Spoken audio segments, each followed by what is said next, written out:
ভারত করতে পারি। বিরোধিতা শুধু মুখে মুখে, কার্যত কিছু না। একদম আপনি এখন নির্বাচনের কথা বললে আপনাকে বলবে ভারতের দালাল। জি, মানে জি। শয়তানির তো একটা সীমা থাকে ভাই। আপনাকে এই বাস্তবতা মানতে হবে যে ভারত একটা বিরাট দেশ এবং আপনি ভারত দ্বারাই মোটামুটি চারপাশ দিয়ে পরিবেষ্টিত।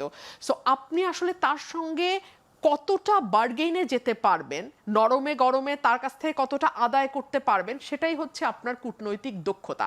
এত ভারত বিরোধিতা করছি, ভারত বিরোধী এত শক্ত অবস্থান, কঠিন কঠিন কথা বলি, পুশিন থামাতে পারছি না। না আমি সীমান্ত রক্ষীদের থামাতে পারছি, না কূটনৈতিক প্রক্রিয়া থামাতে পারছি। কেন পারছি না? পারছি না এ কারণেই যে প্রথম যখন আমি ক্ষমতায় গেলাম, মানে বাংলাদেশে এখন যে সরকারটি আছে তারা যখন ক্ষমতায় গেল, তারা না প্রথমত তাদের অনভিজ্ঞতা, তাদের মানে মেজার করবার যেই দক্ষতা সেটা তাদের ছিল না, এবং সে কারণেই তারা অনেক রকম বড় বড় কথা বলতে পেরেছে যেটা সামাল দেওয়ার শক্তি তাদের নাই। আপনি যদি বলেন ভারত যদি এটা করে সাথে সাথে আমি সেভেন সিস্টার্সে গিয়ে হামলা করব, তো তারপরে যে ধাক্কাটা আসবে, প্রত্যেকটা কথার প্রত্যেকটা আচরণের তো একটা পাল্টা ধাক্কা আছে, সেটা আপনি সামলাতে পারবেন কিনা সেটা তো একটা অঙ্কের হিসাব, সেই হিসাবটা আপনাকে করতে হবে।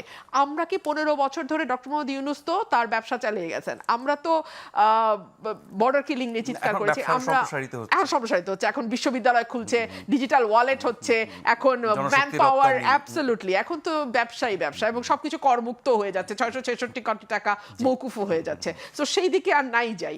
তো আমরা তো সেই সময় বর্ডার কিলিং নিয়ে কথা বলেছি, আমরা সেই সময় তিস্তা নিয়ে কথা বলেছি, আমরা সেই সময় 54টা অভিন্ন নদীর পানি নিয়ে কথা বলেছি, শুল্ক অশুল্ক বাধার কারণে ব্যবসার আমাদের যে পেছনে পড়েছে এটা কথা বলছি।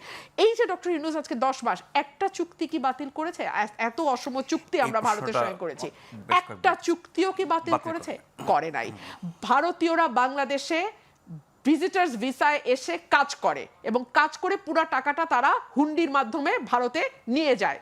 এইটা তো একটা বহুল কথিত একটা অ্যালিগেশন ভারতের ব্যাপারে। এই ব্যাপারে সরকার কি ব্যবস্থা নিয়েছে? এই আমাদের প্রশ্নটা ভারত আমরা করতে বিরোধিতা পারি। শুধু মুখে মুখে, কার্যত কিছু না। একদম আপনি এখন নির্বাচনের কথা বললে আপনাকে বলবে ভারতের দালাল। জি, মানে জি। শয়তানির তো একটা সীমা থাকে ভাই।